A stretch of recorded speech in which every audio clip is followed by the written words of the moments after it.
everybody, Steve Alcanager. Welcome to the Circle of Brilliance. Today we are going to begin a new topic, and that topic is all about culture.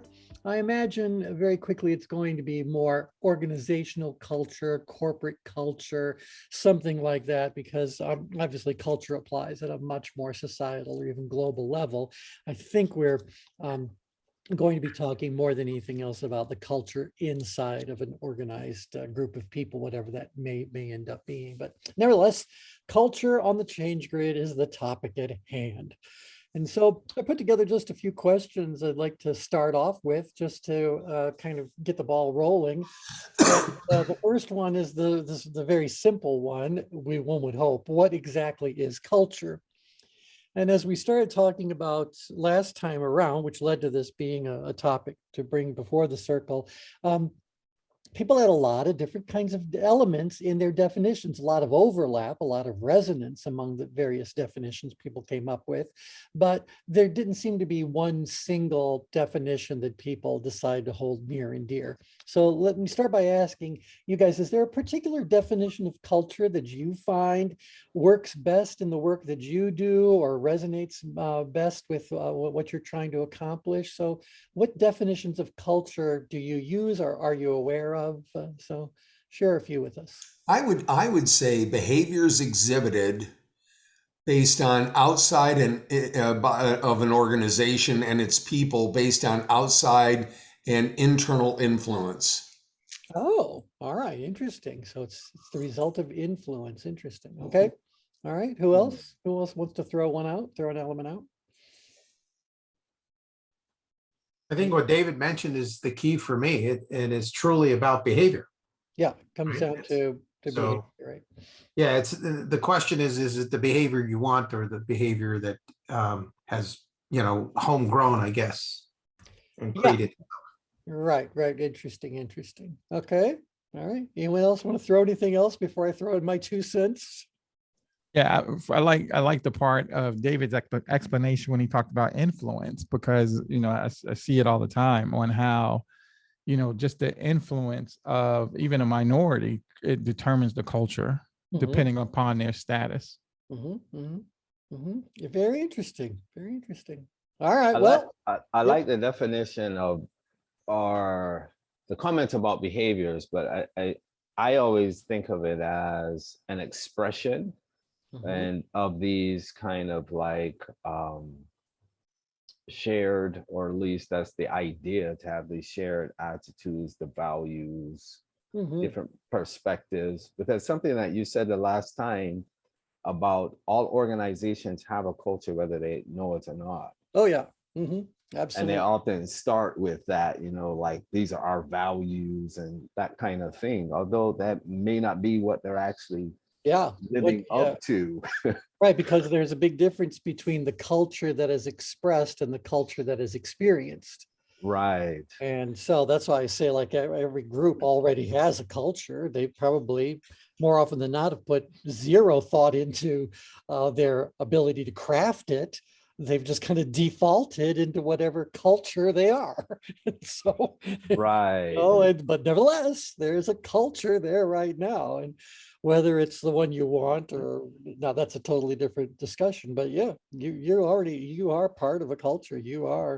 Everything's got a culture. I mean, your families have their own culture, if you think about that. So when you get together, even with a circle of friends, that group also has a certain cultural element to it, so because it's just whatever is governing. Okay, any other thoughts before I throw something up on screen for you? All right, so here's what I did. I went to Google and I typed in the following 4 words. What is corporate culture? And when the results popped up, I said, oh, no. All I really want to see are the images. For whatever reason, I don't need to go, if you click on all, you're going to get all the normal stuff. I don't want to dig through all that. I just want to see, how are they trying to visually depict it? And I can tell you that without putting more than 10 seconds into scrolling, you're going to find out that there is an extremely wide variety of definitions about what culture is. There are many different models that have been put together. They resonate in many ways. They focus on different things. A lot of them are just drenched in bias. Some of them are, what did I say, rather primitive, and some might even be more sophisticated and serves the kinds of customers we're going after, all that kind of well. So I just don't really know that there is an answer to what culture is. Like, here's one right here. I don't know who ViewSonic is. Actually, I do. Didn't they make the first projectors we all bought when we were doing like overhead transparencies? Wasn't that a ViewSonic projector? And then they were the first digital projectors we might have been lugging around. But this is what they said: corporate culture or company culture reflects on an organization's beliefs and behaviors, which affect how the management, employees, and customers interact. I would say that's part of it, but that doesn't feel complete to me. Oh, by the way, apparently corporate culture is a thing that you can instill in other people. So your meeting should reflect key defining features of your company's culture. But I go back to, well, what's culture? Well, it's how do I instill the beliefs? It just all seems very, how do I put this, descriptive. So lots of different descriptions, lots of different definitions, lots of different depictions, but I don't know that there's any kind of like settled conclusion, definitive answers. You guys, Well, yeah, no, I mean, I've been teaching this for a long time. yeah. I mean, culture is sorry, I had to take a call, so I just kind of plugged back in again. I mean, you know, culture is a combination of beliefs and behaviors, but it's about patterns. I mean, the thing about culture is patterns and understanding patterns, and it's what people share. So it's a shared set of patterns of behaviors and beliefs is how I've tended to describe it. You know, regardless in whatever context you're in, whether it's a corporation or a national culture or, you know, whatever, or a globally shared culture of some kind of even group or organization. So, you know, but the key things is that it's shared, it's patterned, and it's both beliefs and behaviors. And it's over time. Yep. And it develops over time and it lasts a long time and it's not easily shifted and not easily changed, and you can't manufacture it. Right. And it gives rise to rituals, traditions, habits, because Yeah. you know, when the culture becomes the culture, it's not even really questioned anymore, really observed as being something particularly unique, because it's That's right. so completely that people don't give any thought to it really whatsoever.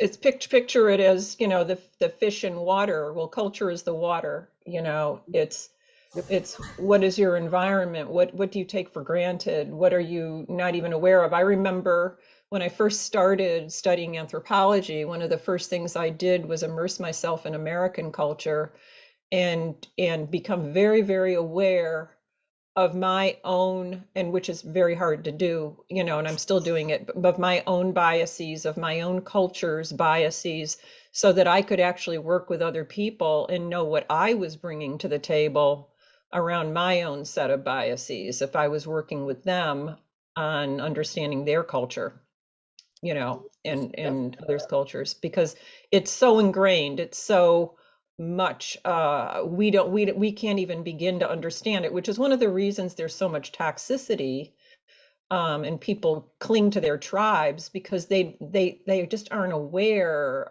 of how much their own culture is impacting their behavior. Right. And whatever we don't understand, we have a tendency to fear And so people become more Yeah. defensive around it, et cetera. So What that becomes a problem. Yep. one thing that I think is important to state about corporate culture is that it comes from leadership.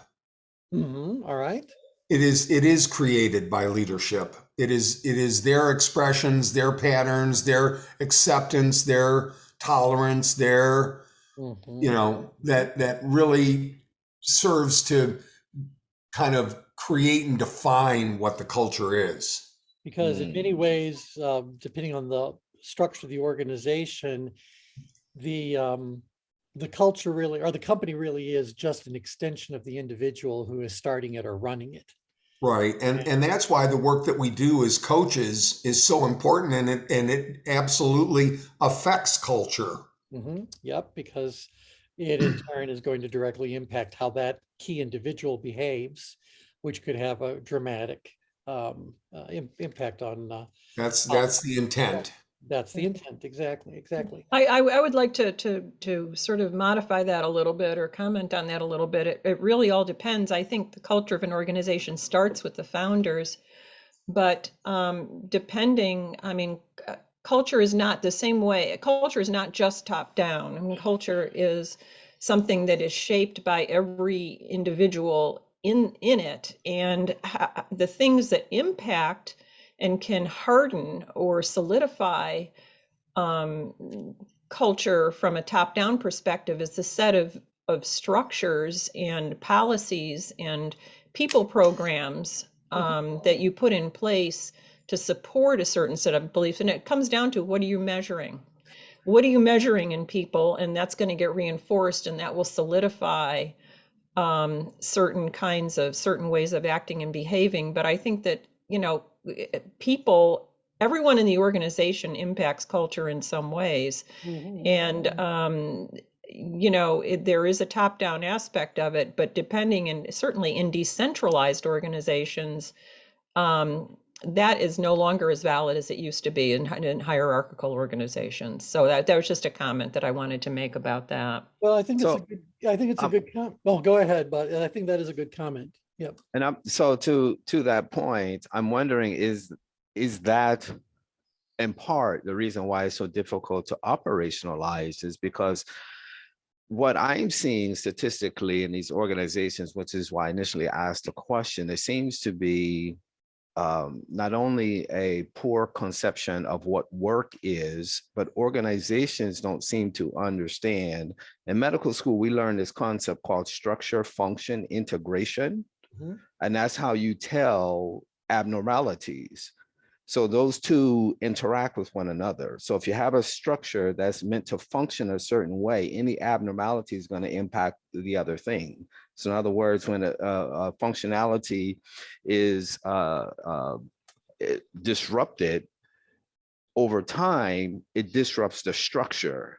It becomes, it disrupts the integrity of that structure. Something starts to break down. So it seems like to me, organizations don't seem to understand the way you design these policies, the way you design your organization has an impact on behavior. And so, I'm looking at statistics that say 83% of the American workforce is disengaged, and 1 out of 3 go to doctors for stress. 40% of them believe stress comes from work. And I said, there's a problem here. Yeah. So it can't be just all top down, because then you're leaving out people who feel disenfranchised. Right. Well, so let me throw this little element into it. All cultures are divided into subcultures. So what happens if you're inside of an organization, and we'll say it has a culture, but inside of that culture, there are a lot of other little subgroups, little cliques, little fiefdoms that someone might be running. So, there's different alignments with different leaders, and factions get formed and all that. So there's the culture ends up getting fragmented, or nevertheless is built of from people who might be part of a subculture as well. Well, those subcultures could have agendas, or could have enough positional power or personal power to end up becoming a prominent subculture And then that prominent subculture ends up with more and more influence, and ultimately it can end up overtaking the incumbent culture. So I know there was a lot there, but can you guys think about times in an organization where the organization thought it was ABC, but really the subcultures had already turned it into XYZ? Yeah, no, I can give you a perfect example. It's a small company. They do anesthesiology, and so their customers are hospitals, and they have anesthesiologists and technicians and salespeople in the organization. Well, this one salesperson ended up shutting out all the other salespeople and taking over all the accounts, so that they actually subsumed the culture underneath their direction. Yes. Mm. Yep. Wow. Yep. Isn't And something like interesting- this happening right now in Amazon with these unions forming? Because I think I Well, read keep that in they mind, just passed that. yeah, well, Brian, keep in mind that before a union is formed, a union has already formed. So there's enough disgruntled employees Right. inside of the organization that band together even before someone reaches out to talk to a union representative or something like that. So long before the union comes along, the union has already taken form inside of the organization. And even if the unionization attempt fails, that doesn't mean that subculture that is unionized, if you will, it vanishes. It's still there. Its energy is still there. Its energy is still impacting, which then leads us to, look, the company can say that the culture is X and they can profess that everything is right. But we who work here know that the real culture of the organization is quite different than the one they're trying to. T, Yeah. I like that middle picture in the top. What is corporate culture? I think that's a good definition. This one right here? No, above this it. one here. Yeah. Right. From the ViewSonic put together. Yeah, if I can comment on that, I mean, I think if you think about organizations or even, nations as systems, as Ryan was talking about earlier, structure, function, process, a whole range of different things, behavior. Whenever something is out of sync, which is the gap between, we're talking here about espoused culture versus reality, what's actually happening on the ground, then you have a systemic reaction. You have a kickback. You have a part of the system fighting back and saying, we don't, we are going to complain, disrupt. Yep. And when there's enough of a disruption, enough of a gap, that's when you see things like unions forming, people responding, and that's what forces a kind of change in a culture in some fashion, is that disruption. But it's all systemic energy. It's everything we know about how systems work. Yes. Yep. And Kathy, that's why last week I was saying that I think in part the conversation of culture is systemic. Oh, everything. Oh, absolutely. The whole thing is systemic. It's the model that I have in my brain that I use all the time is that, strategy will define, impact organizations, but it's structure, process, people systems, all the HR stuff, everything we know about that, values, leadership, and culture's in the middle. And there is a dynamic between existing culture, the culture that is, and all of those other components, and it's a back and forth. It's not a one-way process. It's a back and forth, and so there are always those pieces changing. So in the work that you do with D&I, if you can impact leadership behavior, and managerial behavior or people's behavior, it will push back and start creating a new set of norms and values that might in fact change behavior if those are reinforced by the management systems that you have in place, like performance measures and performance rewards. And leadership behavior, so it's that constant dynamic is how I see it. Yes. something that Kathy's bringing up that's important, and I may have a different perspective than others because my ideal clients I work with are small to medium-sized companies as opposed to large institutions. But I find that culture is really the most important aspect that they need to solve for if they're going to grow and scale their business to the next level. And they usually don't give it very much attention. And that's kind of unfortunate because they spend all their time working on policies, procedures, SOPs, how they're going to operate tactically. But what they're missing is strategic execution and strategic alignment, which only culture can bring them. It is the policies and procedures of how their people are going to behave and show up every day.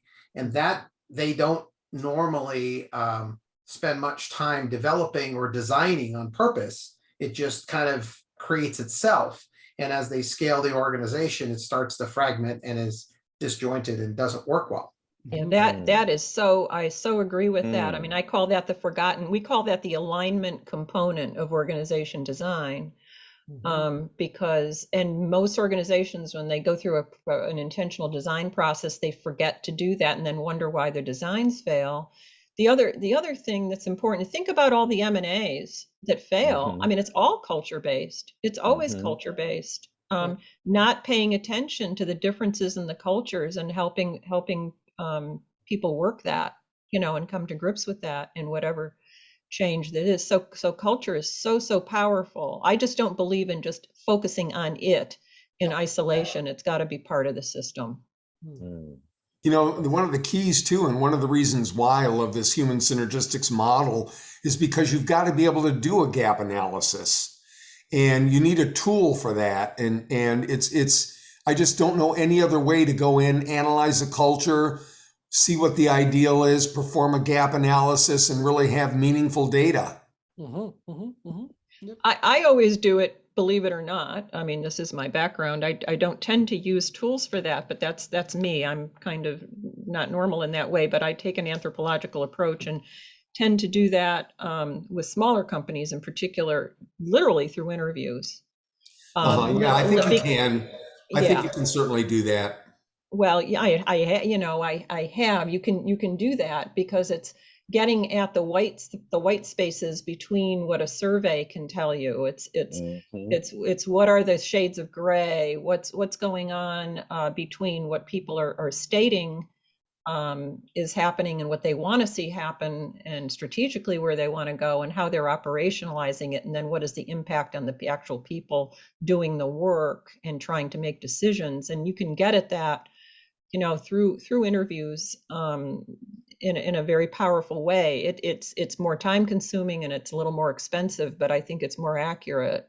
In the long run.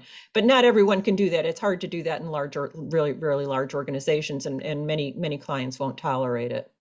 I actually took a class about that. Actually, Kathy, I took a health design thinking class, and part of it had systems thinking, and that's exactly what they said we should do, because they said, like, design thinking in general, they said they don't like to depend on focus groups because you'll get feedback that say, yeah, we love your product or we love the design, but what they don't have insight on is the interaction with that design.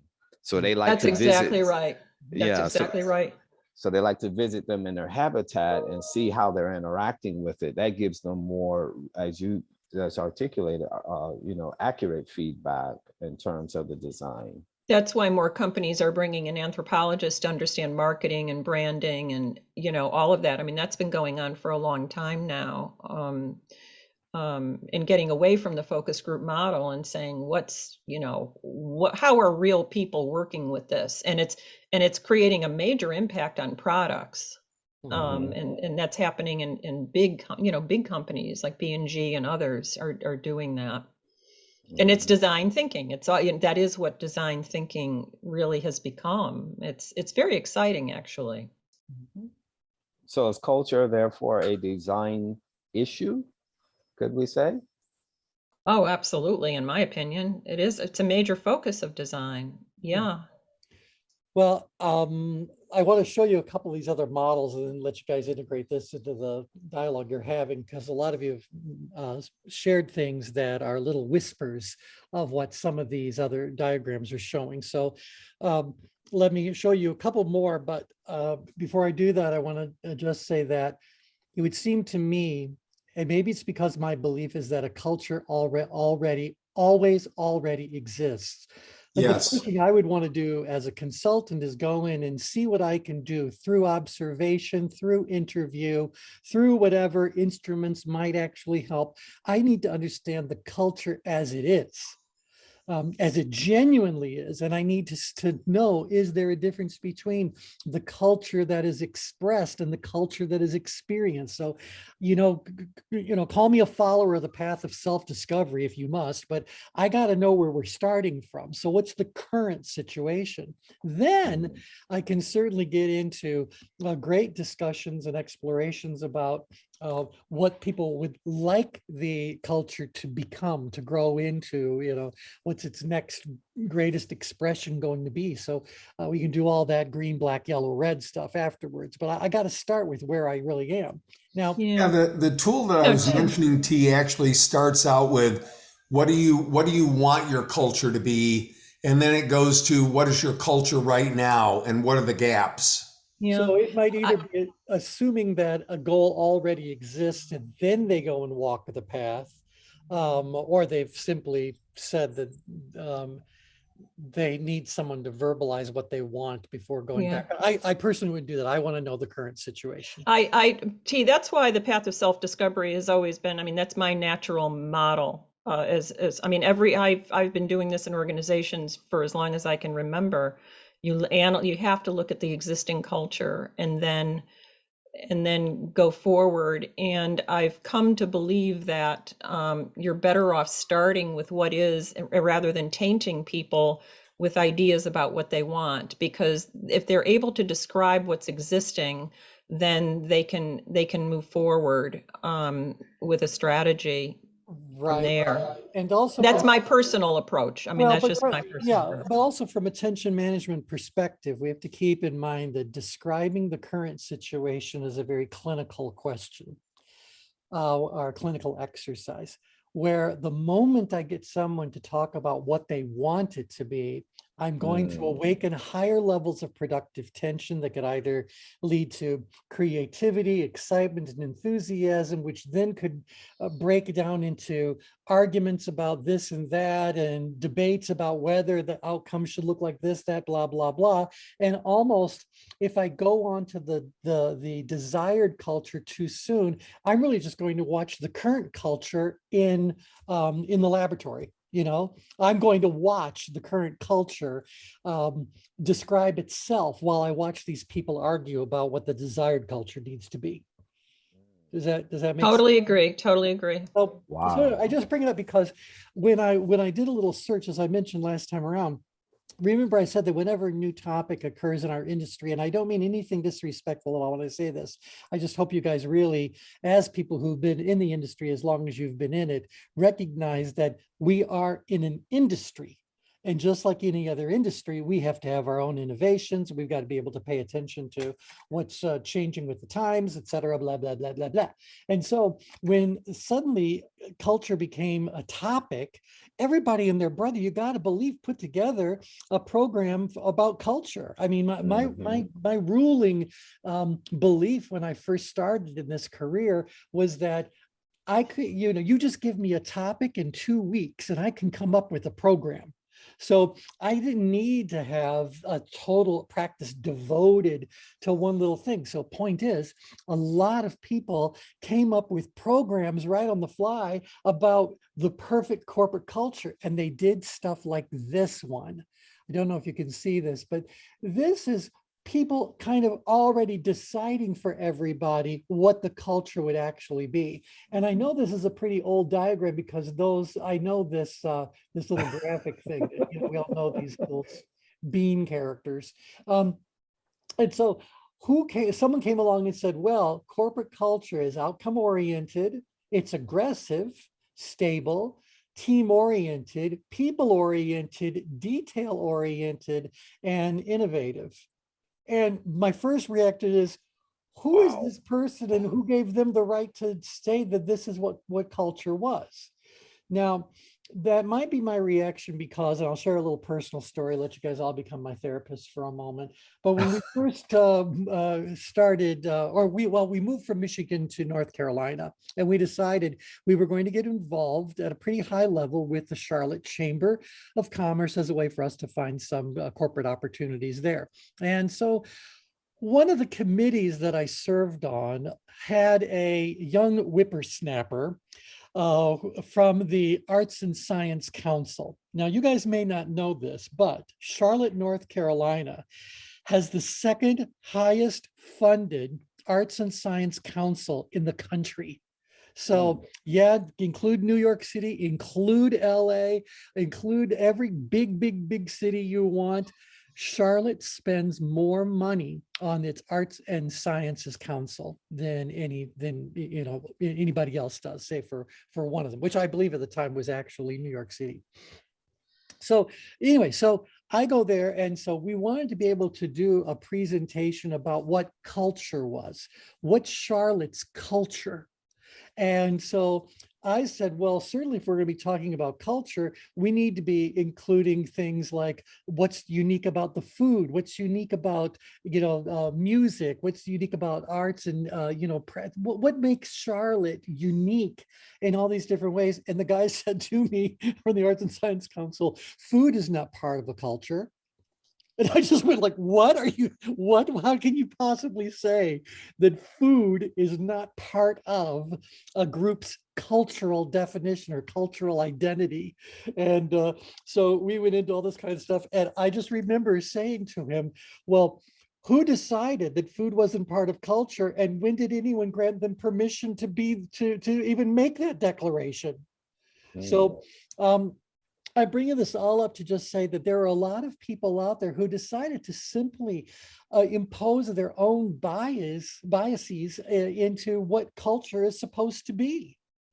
And I think that's just plain, well, I don't think it's particularly useful, but I just think it's also arrogant, and it's Well, think about. I mean, Eat your this is one of the McDonald's things every I've been. day. wait, Yeah. just 1 second, Kathy, and then David. Yeah. Yeah, no. I mean, think about. I mean, I've been working globally for a long time and dealing with this issue. I mean, think about all the American companies who have imposed these types of corporate cultural models on other countries, on their businesses in other countries, and saying, here is how you now need to behave, and we're going to measure you on that. Right. And think about the arrogance of that. And we've been doing it. I mean, most global companies have been doing it for years, whether they come from the US or other ways. We just happen to have more, or have had more, not anymore, but have had more.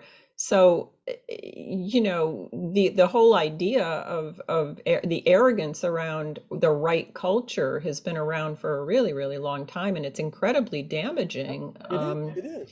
to those people.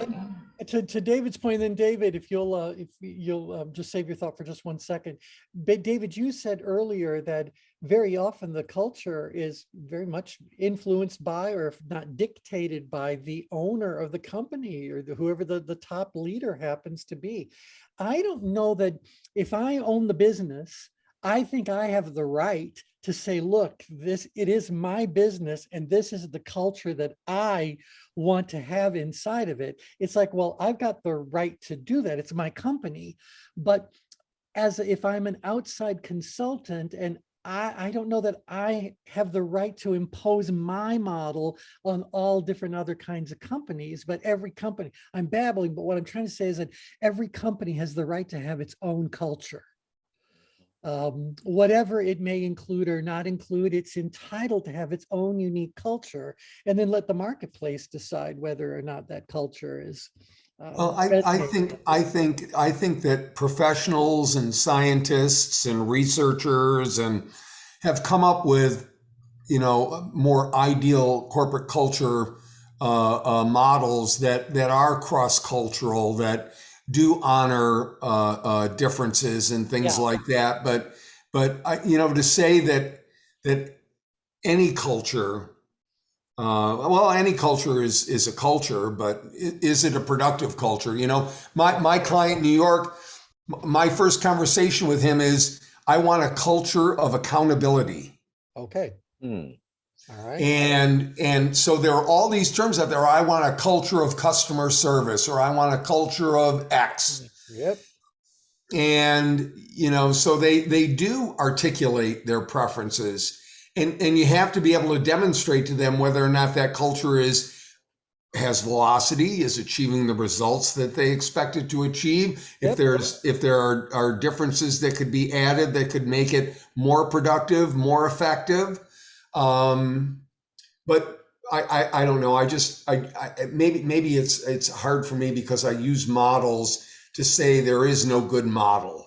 Well, and that's exactly, you know, what you want to get to. When there are so many different models, just the existence of different models tells us that it needs to be something that's flexible. It needs to be something that is unique to each one of the organizations. What are we going to do if every company has the exact same culture? Mm. You know, I mean, I don't know that that would be a good thing. Maybe just like in most things, diversity is a really good thing. So it depends on what's appropriate. T, I think that as a leader of an organization, you have some right, I guess, to try to influence a culture, to try to create a dynamic of what culture you'd like to see happen. But I think you have zero control over what the actual culture turns out to be unless you engage everybody else in creating that culture. It's how do you support as a leader the organization developing on purpose this culture. I think if you do nothing about it and you don't support others in being a part of that discussion, it doesn't matter what you want the culture to be, it's going to turn into something different.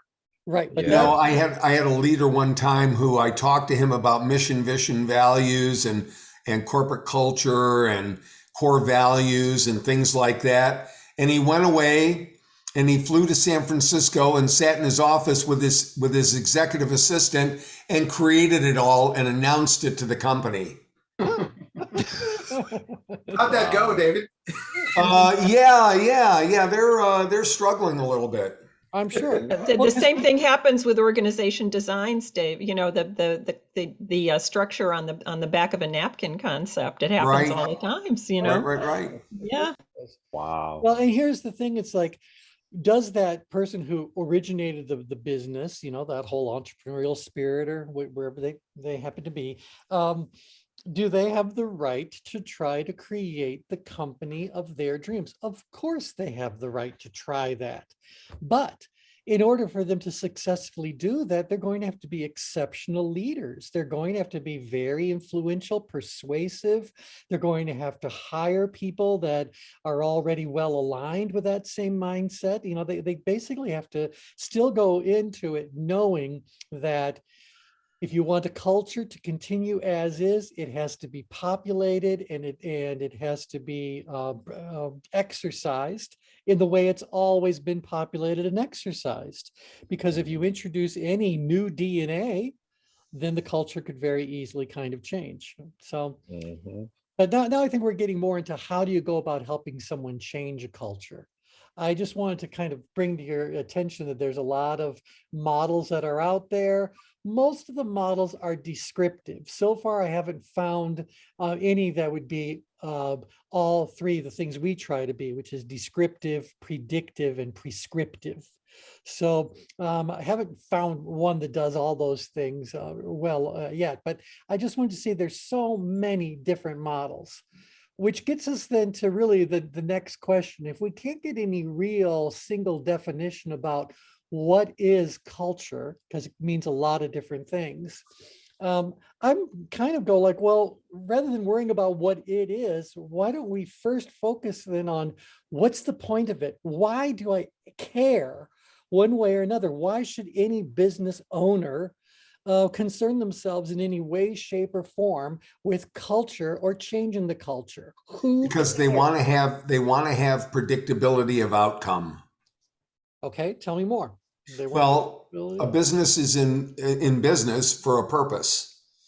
And if you want a predictable outcome, which is revenue and profits, you know, you have to set your business up to achieve that. Mm-hmm. And if it's just not just you and there are others involved, then there has to be some kind of a developmental process. I mean, I agree with Kathy completely on a lot of this. There has to be a developmental process of sharing and divulging and implementing the culture. Mm-hmm. Mm-hmm. That sounds like to me that culture therefore would serve as an instrument of value creation. But again, it can't be, at least from my perspective, it can't be just one-sided. In other words, it can't be just value creation from the perspective of what's good for the organization. But if I'm coming to an organization to contribute my talent, there has to be value creation for me as well that goes beyond the paycheck. That's what a lot of this research shows, is that at some point in time, you can't just throw like benefits and expect for that to just do the job in terms of, oh, I feel like I'm a part of the organization. In fact, I think the threshold is 80,000. That was in something that I read from Harvard. As at that point, the benefits really don't have that kind of intrinsic motivation. Yeah, yeah. And so then, wait, Brian, did you just say then that it's possible that culture could be viewed as a means to an end, as opposed to a destination in and of itself? Or could it be Right. both? Or what do you think? Kathy just unmuted. What's your thoughts, Kathy? Oh, I think that is the norm, the thinking du jour, you know, that culture is. I mean, because we're asked all the time, create the culture that we need to support the strategy you're looking for. And to me, that's an organization design project. Yeah. Yeah, that's an organization design project. But even then, you really can't make a culture the way you want. I mean, it is its own, it is its own entity that has its own power and value, and you can influence it. In my experience, and based on, you know, all the research that I've done, you can influence it, but it is probably one of the most powerful aspects. It's more powerful than any other component of organization design. Any other component of the organization, which is why people struggle with it so much and why designs fail, because they haven't been able to manage or impact the culture change, which is why it's top of mind it's become top of mind for so many people. But yeah, I mean, right now it's definitely seen as a means to an end, and what people need to understand is that it's also, it is not an instrument. I mean, if you treat it that way, it's going to bite you. Yeah. Is my perspective. I don't know how other people feel about that. Yeah. Yeah. Kathy, due to the difficulties involved with changing culture, I presume you agree that it's vitally important to try to, you know, not create it, but influence a culture from the get-go of an organization. Otherwise, you're fighting an uphill battle in essence. Yeah, and you do that, you know, like through the whole system, but particularly through the kind of leadership role modeling and the governance structure you use, the decision making, and I mean, everything influences culture, structure, process, but the most direct things that influence culture are, you know, succession, the people in place, the performance measures, what you measure, what you reward, how your succession planning, you know, who you put in place, your talent management. Those are the most direct impacts on culture. But the kind of structure you have can impact it. Is it hierarchical? Is it decentralized? Is it, you know, how are decisions made? All of that. But yeah, absolutely. If I were designing an organization, I would want to factor in what kind of culture do I want to create, and you can create a certain kind of culture, or at least certain attributes, for sure. Yeah, that's what I was trying to allude to, because something that I've read when we first decided we were going to talk about this is what Peter Drucker said back in 2006. And I was like, wow, okay, that's a powerful statement. But his statement was culture eats strategy for breakfast. Oh, Chris just typed that over to everybody. Yeah, I mean, that's what people, designers talk about all the time. Culture Yeah. will beat everything. It will beat out everything. Well, Yeah. so Yeah. let me throw this out there. So again, I want to position, is culture a means to an end? The other thing that I started hearing hints of is that culture is the offspring of incorporation. So let me throw this out there. So you guys, do you know why it's called incorporated? Do you know what that word means? Incorporate? You know enough about your Latin to know? It means to create a body. So in corpus delecti, it's the body. When you form a corporation, you are giving birth to a brand new entity. And that entity, as it matures, can owe taxes, it can own property, it has value that can be sold, it can buy other things. From a legal perspective, it becomes another living, breathing entity. So you've basically given life to something that was merely an idea beforehand. Now, whether you go through formal incorporation processes or not, doesn't matter.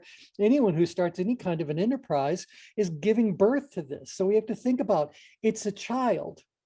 And everyone who is involved early on, its parents, if you will, or its extended family, is constantly influencing it and molding it and trying to change it. And then it goes to school and it starts learning things. And now it has teachers and advisors. And oh, now it's making friends. Oh, now it's in relationships. Oh, now so it's maturing just like a child would mature. And at a certain point in time, those that are parents know this, your ability to influence any further meaningful change with that child becomes increasingly difficult to do, or less and less effective. So sometimes I think that what people don't realize is that word culture is really the personality of this living organism called the company.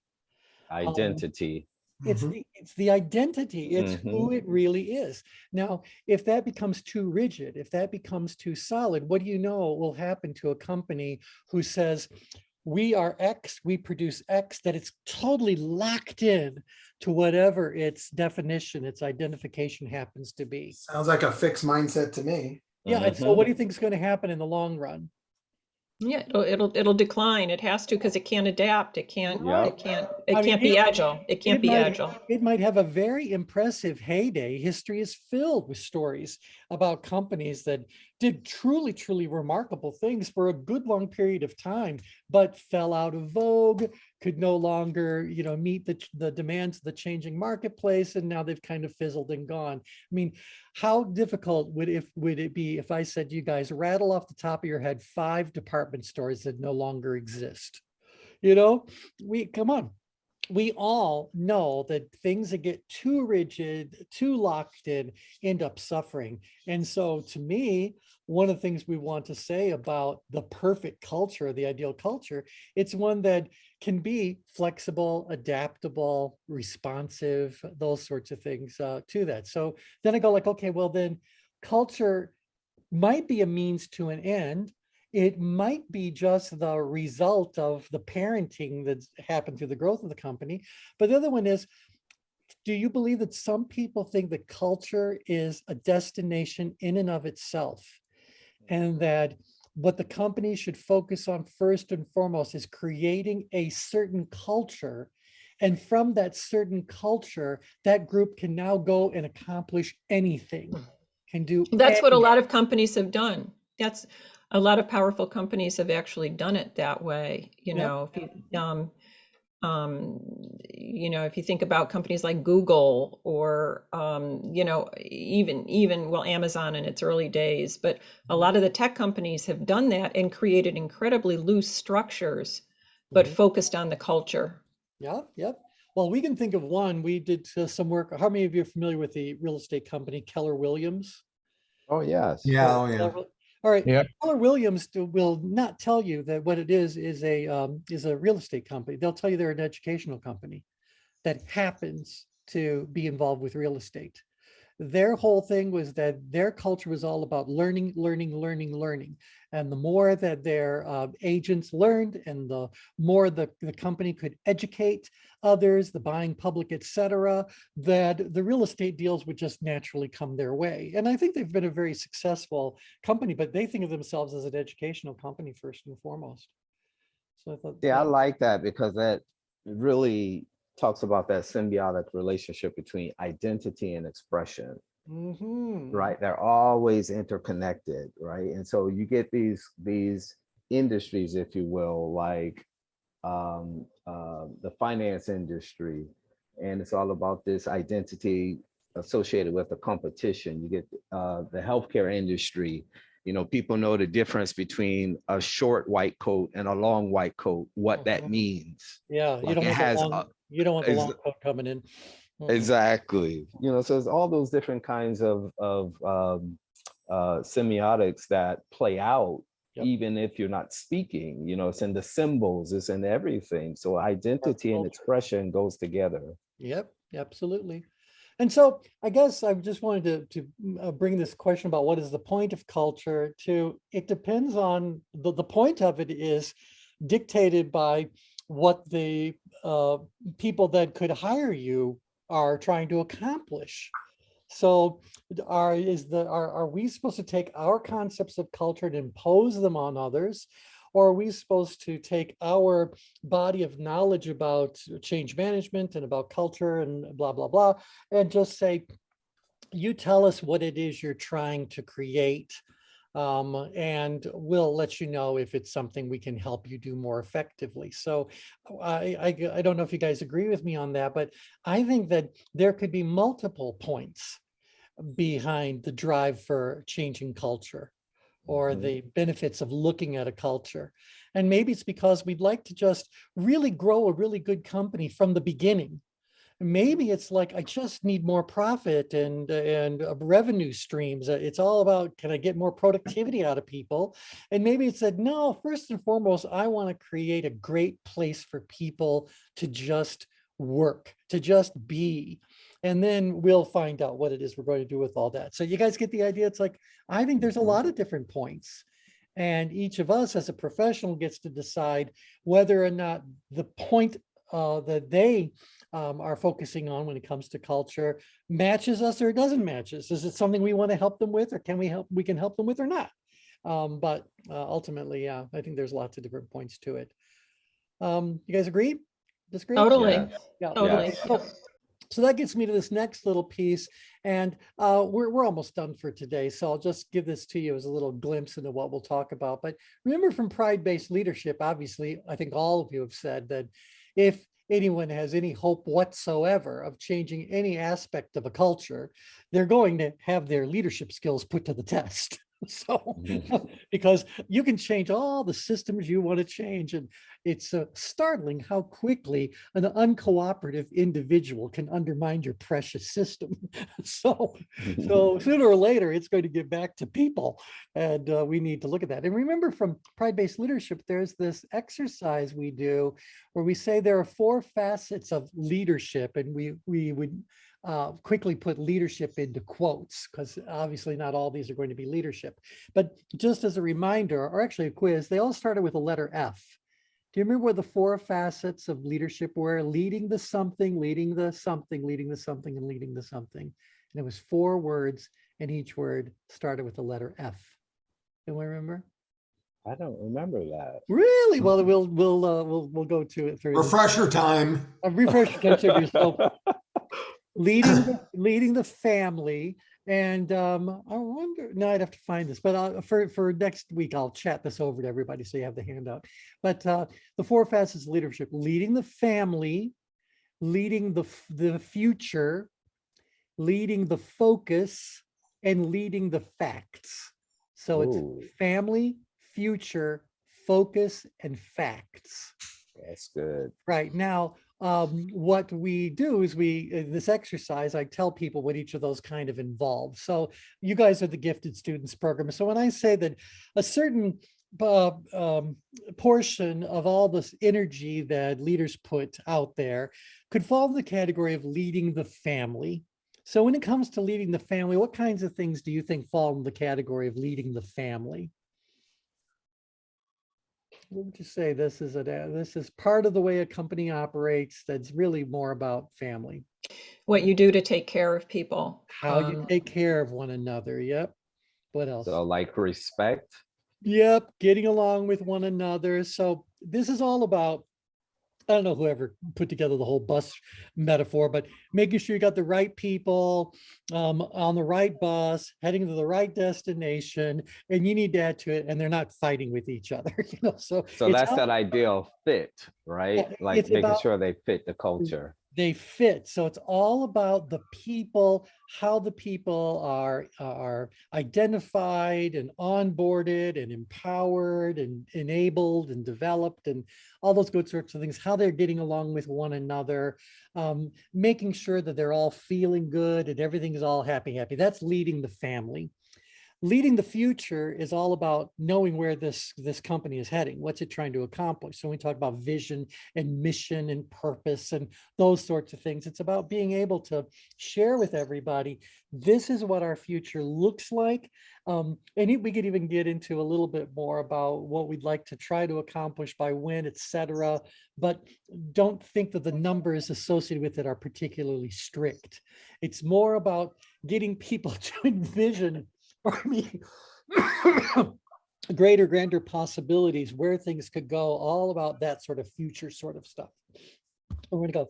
Leading the focus is about making sure that the stuff that needs to get done today gets done today. And so that's all about assigning tasks to the right people, managing the resources necessary for them to get it done, and all that sort of transactional kinds of stuff that's involved. And then leading the facts is about keeping track of metrics, measuring things, money at the very least. It's a business. So you got to keep track of stuff. And depending on how sophisticated you are, how sophisticated you want to be, you might track a lot of stuff. And so but that's all about it, leading the facts. What are the absolute hardcore concrete facts around this organization?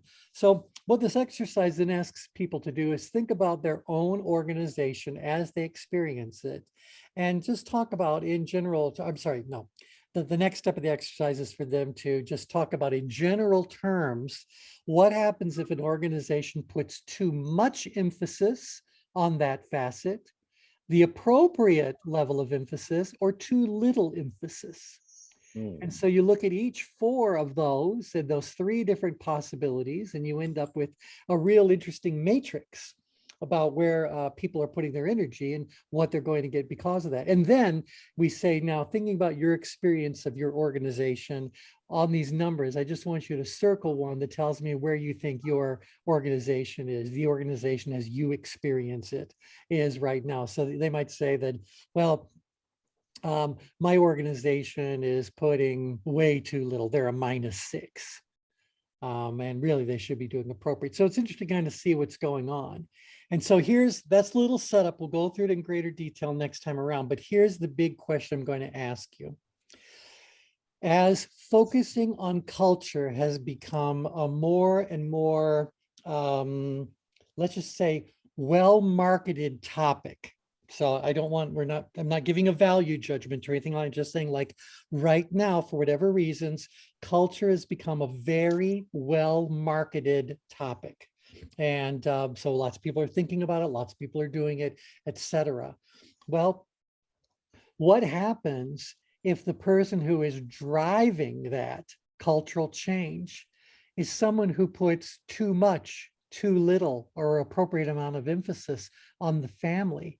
What happens if they put too much, too little, or just the right amount on the focus, on the future, on the facts? So T, are you going to nickname this process the Goldilocks process? Yeah, because we want to find that it's just right. That's what we're looking for. Yeah, no, it's exactly right. We're trying to find the right one.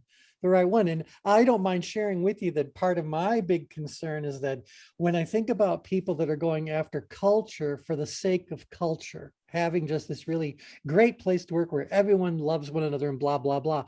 I've had clients that are like that, but because they put so much emphasis on that, they end up putting very little emphasis on the focus, that is, that making sure that the work of today is getting done today. And so what do you think